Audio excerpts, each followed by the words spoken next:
वैभव लक्ष्मी व्रत कथा।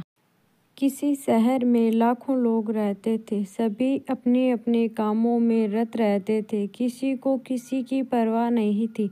भजन कीर्तन, भक्ति भाव, दया माया, परोपकार जैसे संस्कार कम हो गए। शहर में बुराइयां बढ़ गई थी। शराब, जुआ, रेस, व्यभिचार, चोरी, डकैती वगैरह बहुत से गुनाह शहर में होते थे। इनके बावजूद शहर में कुछ अच्छे लोग भी रहते थे। ऐसे ही लोगों में शीला और उसके पति की गृहस्थी मानी जाती थी। शीला धार्मिक प्रकृति की और संतोषी स्वभाव वाली थी। उसका पति भी विवेकी और सुशील था। शीला और उसका पति कभी किसी की बुराई नहीं करते थे और प्रभु भजन में अच्छी तरह समय व्यतीत कर रहे थे। शहर के लोग उसकी गृहस्थी की सराहना करते थे। देखते ही देखते समय बदल गया। शीला का पति बुरे लोगों से दोस्ती कर बैठा। वह जल्द से जल्द करोड़पति बनने के ख्वाब देखने लगा। इसलिए वह गलत रास्ते पर चल पड़ा। उसकी हालत रास्ते में भटकते भिखारी जैसी हो गई। दोस्तों के साथ उसे भी शराब की आदत हो गई। इस प्रकार उसे अपना सब कुछ गंवा दिया। शीला और पति के बर्ताव से दुख हुआ, किंतु वह भगवान पर भरोसा कर सब कुछ सहने लगी। वह अपना अधिकांश समय प्रभु भक्ति में बिताने लगी। अचानक एक दिन दोपहर को उनके द्वार पर किसी ने दस्तक दी। शीला ने द्वार खोला तो देखा कि एक माजी खड़ी थी। उसके चेहरे पर अलौकिक तेज निखर रहा था। उनकी आंखों में से मानो अमृत बह रहा था। उसका भव्य चेहरा करुणा और प्यार से झलक रहा था। उसको देखते ही शीला के मन में अपार शांति छा गई। शीला के रोम रोम में आनंद छा गया।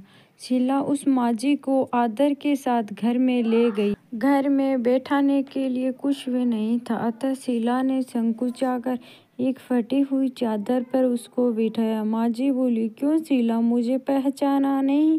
हर शुक्रवार को लक्ष्मी जी के मंदिर में भजन कीर्तन के समय मैं भी वहां आती हूँ। इसके बावजूद शीला कुछ समझ नहीं पा रही थी। फिर माजी बोली, तुम बहुत दिनों से मंदिर नहीं आई, तब मैं तुम्हें देखने चली आई। माताजी के अति प्रेम भरे शब्दों से शीला का हृदय पिघल गया। उसकी आंखों में आंसू आ गए और वह बिलख बिलख कर रोने लगी। माजी ने कहा, बेटी, सुख और दुख तो धूप और छांव जैसे होते हैं। धैर्य रखो बेटी, मुझे तेरी सारी परेशानी बता। माताजी के व्यवहार से शीला को काफी संबल मिला और सुख की आस में उसने माताजी को अपनी सारी कहानी कह सुनाई।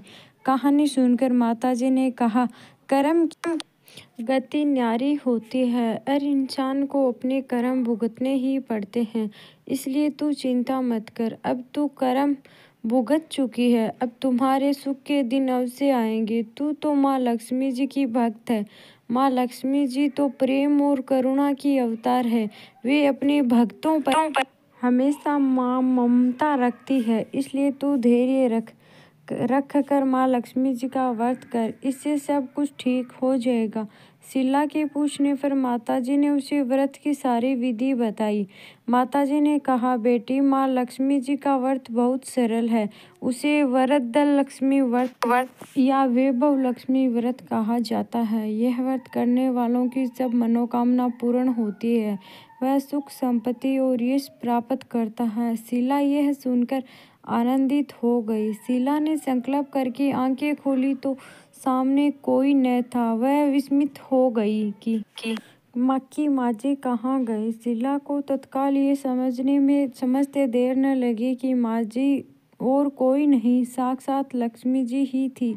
दूसरे दिन शुक्रवार था। सवेरे स्नान करके स्वस्थ कपड़े पहनकर शीला ने माजी द्वारा बताई विधि से पूरे मन से व्रत किया। आखिरी में प्रसाद वितरण हुआ। यह प्रसाद पहले पति को खिलाया। प्रसाद खाते ही पति के स्वभाव में फर्क पड़ गया। उस दिन उसने शीला को मारा नहीं, सताया भी नहीं। शीला को बहुत आनंद हुआ। उसके मन में वैभव लक्ष्मी व्रत के लिए श्रद्धा बढ़ गई। शीला ने पूर्ण श्रद्धा भक्ति से 21 शुक्रवार तक वैभव लक्ष्मी व्रत किया। 21वें शुक्रवार को माँ जी के कहे मुताबिक उद्यापन विधि करके 7 स्त्रियों को वैभव लक्ष्मी व्रत की 7 पुस्तकें उपहार में दी।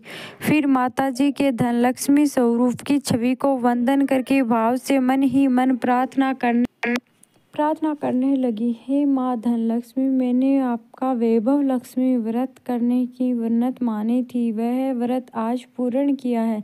हे माँ, मेरी हर विपत्ति दूर करो, हमारा सबका कल्याण करो।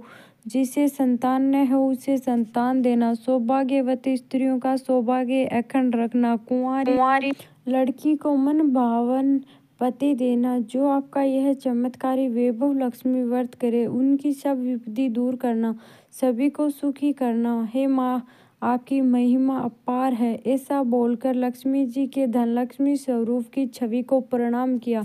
व्रत के प्रभाव से शीला का पति अच्छा आदमी बन गया और कड़ी मेहनत करके व्यवसाय करने लगा। उसने तुरंत शीला के गिरवी रखे गहने छुड़ा लिए। घर में धन की बाढ़ सी आ गई। घर में पहले जैसे सुख शांति छा गई। वैभव लक्ष्मी व्रत का प्रभाव देखकर मोहल्ले की दूसरी स्त्रियां भी विधि पूर्वक वैभव लक्ष्मी व्रत करने लगी। बोलो लक्ष्मी माता की जय। बोलो वैभव लक्ष्मी माता की जय हो।